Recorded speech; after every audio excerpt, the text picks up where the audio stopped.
అధ్యక్షత వహిస్తున్నటువంటి ప్రకృతిని గారు, అదేవిధంగా ఈ సమావేశానికి ముఖ్య అతిథిగా విచ్చేసినటువంటి ఏఐటీయూసీ జిల్లా ప్రధాన కార్యదర్శి కామ్రేడ్ శంకర్ కిషోర్ గారు, నాతో పాటు ఈ సమావేశంలో పాల్గొంటున్నటువంటి రైతు సంఘం జిల్లా అధ్యక్షుడు షేక్ షానవాజ్ గారు, అదే 1920లో పుట్టినటువంటి ఈ ఎర్ర జెండా ఏఐటీయూసీ జెండా కార్మిక వర్గ లోకానికి అండగా దండగా ఎక్కడ కార్మికుడు కన్నీరు పెట్టినా నేనున్నానంటూ ముందుకొచ్చినటువంటి ఎర్ర జెండా ఏఐటీయూసీ జెండా. ఈరోజు దాని కింద మనం అందరం కూడా వచ్చి మన యొక్క హక్కుల కోసం, మన జెండాను కాపాడుకోవడానికి కోసం, ఆ జెండానే మనకు అండగా ఉండాలని తలంపు చేసి ఇవాళ ఈరోజు మనం ఈ సమితి సమావేశం నిర్వహించుకుంటా ఉన్నాం.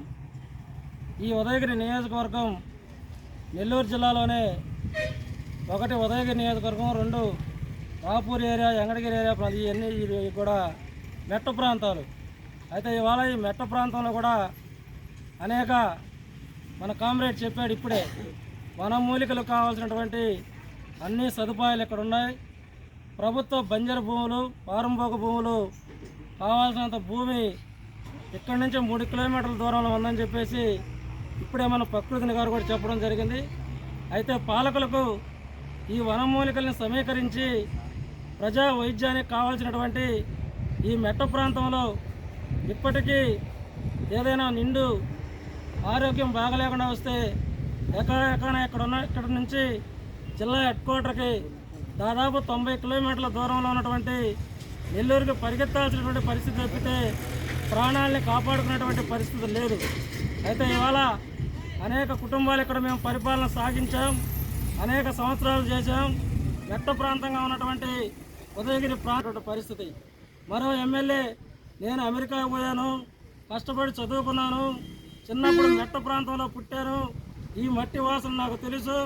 అయితే అమెరికా పోయి కావాల్సినటువంటి డాలర్లు సంపాదించి ఆ డబ్బుని ఏం చేయాలో తెలియక నా ప్రాంత ప్రజలకు, ఉదయగిరి నియోజకవర్గ ప్రజలకు సేవ చేయాలని వచ్చానని చెప్పేసి పదే డంగా బజాయించి చెప్తున్నటువంటి మీ యువ ఎమ్మెల్యే కాకర్ల సురేష్ గారు ఇవాళ చెప్పిన మాట ఏంటి?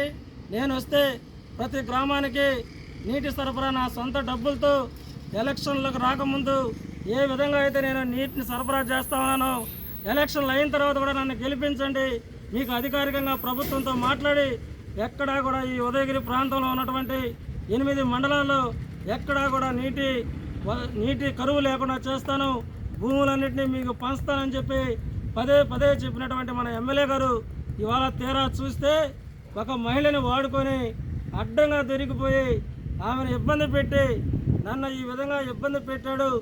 నేను సాఫ్ట్వేర్ ఉద్యోగం బెంగళూరులో చేసుకుంటా ఉంటే నన్ను పిలిపించి ఈ సచివాలయానికి కన్వీనర్గాను ఏదో పదవి ఇచ్చి నీ సేవ ఈ ఉదయగిరి ప్రజలకు అవసరం అని చెప్పి మమ్మల్ని ఇక్కడికి తీసుకొచ్చి తీరా నన్ను వంచినటువంటి ఈ ఎమ్మెల్యే పనికిరాడని చెప్పేసి ఆమె ఒక మహిళ బయటపడి వచ్చి పత్రికా విలేకరుల సమావేశంలో చెప్తే సిగ్గు ఎగ్గు లేకుండా ఈ కూటమి ప్రభుత్వం, తెలుగుదేశం పార్టీ నాయకులు నెల్లూరులో టీడీపీ ఆఫీసులో ప్రెస్ మీట్ పెట్టి ఈ మహిళ చేత మనకు పడనటువంటి పార్టీ వాళ్ళు ఆమెను ట్రాప్ చేసి నా మీద పెట్టించారని చెప్పడం చూస్తూ ఉంటే ఈ ఎమ్మెల్యేకి ప్రజల మీద కానీ, మహిళల మీద కానీ, ప్రధానంగా కార్మికుల పైన కూడా ఏ విధమైన చిత్తశుద్ధి ఉందో అర్థమవుతూ ఉంది.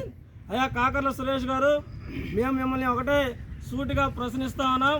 మీరు అమెరికాలో సంపాదించుకొని వచ్చినటువంటి $1,000 ఇక్కడికి వచ్చి 1,000 కోట్ల రూపాయలు అయితే ఆ డబ్బుల్ని మాకు మిమ్మల్ని ఖర్చు పెట్టమనడం లేదు. మేము కట్టినటువంటి పన్నులతో మేము రోజంతా కష్టపడి ఆటో తోలి మీకు ఏదైతే పన్ను కడతా ఉన్నామో ఆ పన్నుతో ప్రభుత్వానికి వచ్చే ఆదాయంతో తిరిగి అదే డబ్బుల్ని మాకు మౌలిక వసతుల కోసం, మౌలిక సదుపాయాల కోసం ఖర్చు పెట్టమని చెప్తాం.